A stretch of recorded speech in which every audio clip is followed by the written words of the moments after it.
जय हिंद, नमस्कार। स्वागत है आपके अपने चैनल स्टैंड बीपीएससी में। मैं आपका दोस्त भाई फिर से एक बार आ चुके हैं नए अपडेट लेकर। बस 2 से 4 मिनट आपका समय लेंगे। बहुत ही इंपॉर्टेंट वीडियो है।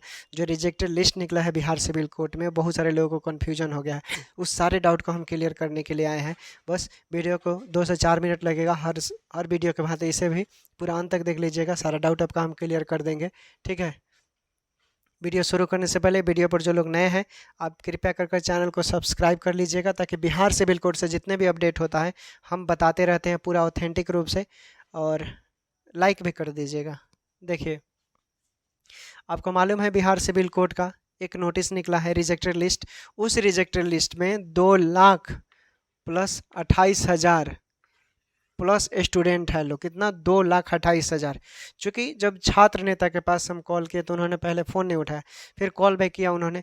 उनके मुताबिक उन्होंने बोला कि देखिए, एक स्टूडेंट के हित की बात रहता तो आप ज़रूर बोलते कि करेक्शन का डेट नहीं निकलेगा, ठीक है भाई। देख लो, उसमें किसी का आधार कार्ड में नाम गलत है तो किसी का कुमार का कुमारी हो गया है, किसी का कुमार कुमारी है उसका कुमार हो गया है। ये गलती किसका है? यानी साइबर कैफ वाले का। उसने भरा होगा, उसी का गलती होगा। या अपलोड करते वक्त जिसने जैसा आपने डॉक्यूमेंट दिया होगा वैसा अपलोड कर दिया होगा, इसलिए कन्फ्यूजन हो गया होगा। खैर, जो भी हो, लेकिन मुझे उम्मीद है कि जल्द ही करेक्शन डेट निकलेगा। क्यों निकलेगा ये भी हम बता देंगे। क्योंकि एक स्टूडेंट के हित की बात रहता तो नहीं निकलता। 2 लाख से भी ज़्यादा स्टूडेंट का फॉर्म रिजेक्ट हुआ है, 2 लाख से भी ज़्यादा। और आपको भी मालूम है कि 10 से 12 लाख की संख्या में सिर्फ पियोन का क्या गिरा है? रिजेक्ट लिस्ट हुआ है, ठीक है। उसमें क्लर्क वाले का भी कुछ दे दिया है, ठीक है। तो उम्मीद है कि ये इसके लिए आप लोगों का एक जल्द ही करेक्शन डेट निकलेगा। और आपको भी मालूम है कि पहले बिहार एसएससी का फॉर्म आया 12,000 समथिंग। उसमें क्या हुआ कि बहुत सारे लोगों का रिजेक्ट लिस्ट आ गया। रिजेक्ट लिस्ट में उसने बोला डॉक्यूमेंट अपलोड करने के लिए, उसने डेट भी दिया, सभी लोगों ने डॉक्यूमेंट अपलोड किया। ठीक उसी तरह बिहार सिविल कोड का भी एक करेक्शन डेट आएगा डॉक्यूमेंट अपलोडिंग का। जो डॉक्यूमेंट आपका अधूरा है, जिसने पेमेंट मोड नहीं किया है, हो सकता है मे भी आए या नहीं भी आए। नहीं आएगा तो उसके बचाव के लिए जो छात्र नेता बोले हैं वो आपको क्या करना है वो हम वीडियो के माध्यम से बता देते हैं। उनके मुताबिक कहना है कि अगर करेक्शन डेट किसी कारणवश नहीं आता है तो सभी लोग बिहार सिविल कोड के ऑफिशियल साइट पर जाना है। और वहाँ पर कॉन्टेक्ट अस में एक नंबर मिलेगा। उसका समय दिया रहेगा 10 बजे से लेकर कृपया 5 बजे तक आपको कॉल करना है। और एक मेल होगा, उस मेल आईडी पर कॉल कर रहे हैं आप लोग। अगर कॉल कर रहे हैं तो हो सकता है जल्दी कॉल ना उठाए। अगर कॉल नहीं उठाता है तो आप लोगों को उस मेल पर मेल करना है। 2 लाख रिजेक्ट हुआ है तो कम से कम 50,000 मेल कीजिए, लोग को सोचने पर मजबूर हो जाए Bihar civil code correction date के लिए। ऐसा करना है, ज़रूर सुनवाई होता है दोस्तों। मेल करने पर ना कोई भी विभाग सोचने पर मजबूर हो जाता है कि भाई इतने संख्या में जब मेल आ रहे हैं तो ज़रूर करेक्शन का डेट निकाला जाए, ठीक। अब बहुत सारा पेमेंट मोड भी नहीं हुआ, तब पेमेंट के लिए उसको सरकार को ही फ़ायदा होगा इसमें। तो इस तरह का आप एक्टिविटी करते हैं तो कुछ सोचने पर वो मजबूर हो जाए, ठीक। और वेरी वेरी इंपॉर्टेंट, सभी दोस्तों को मालूम है कि 18 मार्च को क्या होने वाला है। 18 मार्च को हमारे पास आचार संहिता लगने वाला है। यानी आप लोगों के सभी के एरिया में क्या लग जाएगा? आचार संहिता लागू हो जाएगा। चूँकि लोकसभा का चुनाव है और लोकसभा का चुनाव पूरे भारत में होता है, सभी को मालूम है, ठीक ना। तो 18 मार्च से आचार संहिता लागू हो जाएगा तो फिर मुश्किल हो जाएगा एग्ज़ाम कंडक्ट कराना इधर के डेट में, बता रहे हैं। चूँकि कुछ लोग बोल रहे थे क्या 17 मार्च का जो नोटिस निकला था वो मतलब सही है दोस्तों।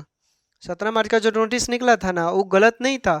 आयोग ने ऑफलाइन एक नोटिस भेजा था। पहले भी ऑफलाइन नोटिस भेजे जाते थे जो एग्ज़ाम से रिलेटेड होते थे, जो डॉक्यूमेंट में प्रॉब्लम वगैरह होता है उसको ऑफिशियली वो कर दिया जाता था। लेकिन ऑफलाइन में भी डॉक्यूमेंट, ये जो बिहार विद्यालय परीक्षा समिति को भेजा गया था, ये उसी का परिणाम है। वो उसने बोला था कि ये सारे चीज़ें सुविधाएं उपलब्ध हो जाती है तो एग्ज़ाम कंडक्ट करा दिया जाएगा।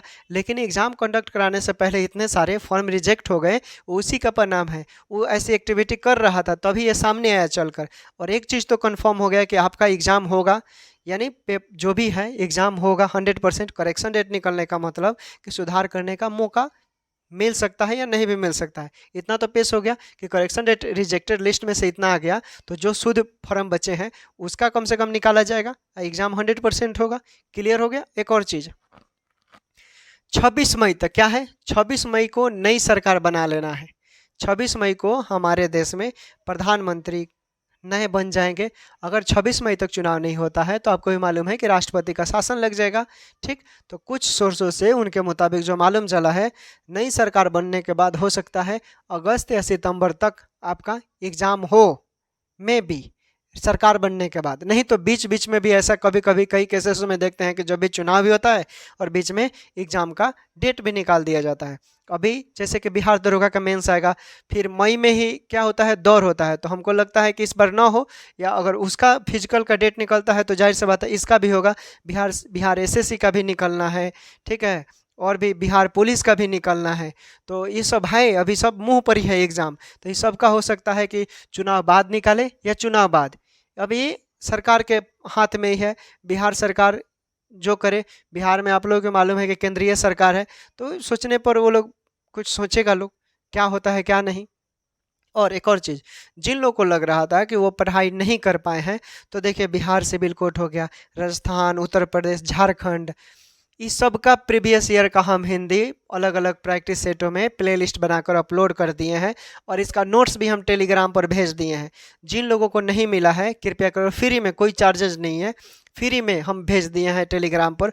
वहाँ से आप इसे डाउनलोड कर कर अच्छा एक नोट्स बना लीजिए, ताकि और उसको रिवाइज करते रहिए। क्योंकि आप लोगों को भी मालूम है दोस्तों कि कोई भी चीज़ अगर हम 7 दिन के अंदर नहीं पढ़ते हैं तो हमारा मेमोरी उसे भूलने लगता है। इसलिए चीज़ों को कायम रखने के लिए, याद रहने के लिए ही उसे 7 दिन के अंदर हमें चीज़ों को देखना चाहिए। ये साइंस भी बोलता है और health, WHO world health organisation भी बोलता है। ठीक है, बहुत बड़ा ये सब ऑर्गेनाइजेशन है, उनके मुताबिक वो बड़े बड़े डॉक्टर रहते हैं वर्ल्ड लेवल का, उस सब का यही तथ्य है। तो इसलिए इन सब चीज़ों को ध्यान रखकर और पढ़ाई कीजिए। देखिए लाइफ, स्टूडेंट लाइफ ऐसा है कि स्टूडेंट का लाइफ हर कोई नहीं समझ सकता है। जो लड़ता है, जो संघर्ष करता है, उस पीरियड से दौड़ता है, वही लोग समझ सकता है। ठीक, चाहे लड़का हो या लड़की, सभी के लिए बोल रहे हैं दोस्तों। इसलिए आप लोग पढ़ते रहिए। मायूस होता है सबके पास, ऑटोमेटिक है, ह्यूमन एरर है, ह्यूमन एरर है, ये ऑटोमेटिक घटनाएं होती रहेगी। इंसान है तो इंसान में ह्यूमन एररिटी का पॉसिबिलिटी होता है, ये सब होते रहेंगे घटनाएं। इसलिए इन सब चीज़ों को भी देखकर आगे बढ़ना है और आपको पढ़ना है। ठीक है, पढ़ाई ऐसा चीज़ है कि जिसमें आपको, खैर नौकरी वगैरह जो भी, देखिए पढ़ाई का पर्पस नौकरी से आप कंपेयर मत कीजिए। देखिए इस धरती पर इंसान एक नौकरी कहीं ना कहीं कर लेगा और एक शादी विवाह, ये दो चीज़ों के बारे में कभी नहीं सोचना चाहिए। ठीक है, आपका एग्ज़ाम भी होगा तो पढ़ाई आप कर रहे हैं तो ये नहीं कि सिर्फ आपका नौकरी तक ही सीमित हो, नौकरी तक ही सीमित नहीं रहना चाहिए। अगर नौकरी तक ही सीमित रहना चाहिए तो बस पढ़ कर किसी भी तरह नौकरी ले लो। अरे पढ़ाई का मतलब होता है कि आप किसी की बातों को समझे अच्छा से, गलत का विरोध करें, सही का समर्थन करे, ये सब चीज़ें होता है। तो उसी तरह, और जैसा कि आपको मालूम है कि छात्र नेता दिलीप कुमार, हम लोग 1 हफ्ता हुआ, 1 हफ्ते के अंदर हम लोगों ने फ़ोन किया उनके पास, तो उन्होंने अपने फेसबुक ऑफिशियल साइट और यूट्यूब पर भी इसको चढ़ाया था, और उसी का परिणाम है उनका। देखिए आप लोग बार बार बोलते हैं कि कुछ नहीं करते हैं, हम लोग बहुत उनसे सपोर्ट मांगे और उन्होंने अपने ऑफिशियल पेज पर बोला। आयोग से भी बात की, आयोग ने जल्द ही इस पर निर्णय निकाला, रिजेक्टेड लिस्ट निकाला, और फिर उसके मुताबिक उन्होंने बोला कि जल्द हम अपडेट देंगे, करेक्शन डेट क्लियर हो जाता है उसके बाद एग्ज़ाम डेट निकालने का। हालांकि ये नहीं बोला कि चुनाव के पहले होगा या चुनाव के बाद होगा, ये उन लोगों ने नहीं बताया। तो अब बस हम लोगों को करेक्शन डेट का इंतज़ार है, जो सभी लोगों को बेसब्री से इंतज़ार है, उसका इंतज़ार कर लेते हैं। नहीं होता है तो सभी लोग मेल भेजेंगे तो आयोग सोचने पर मजबूर होगा। ठीक, तो ऐसे प्रतिक्रिया है आप लोग करें मेल भेजने का, और जल्द ही आप लोगों को अपडेट मिलेगा। उम्मीद करते हैं वीडियो आप लोग को अच्छा लगा होगा, समझ गए होंगे। टेक केयर, बाय बाय, और फिर मिलते हैं एक नए अपडेट के साथ नए वीडियो में। तब तक के लिए देखते रहें स्टैंड BPSC। आपका दिन शुभ मंगलमय हो और शुभ रात्रि।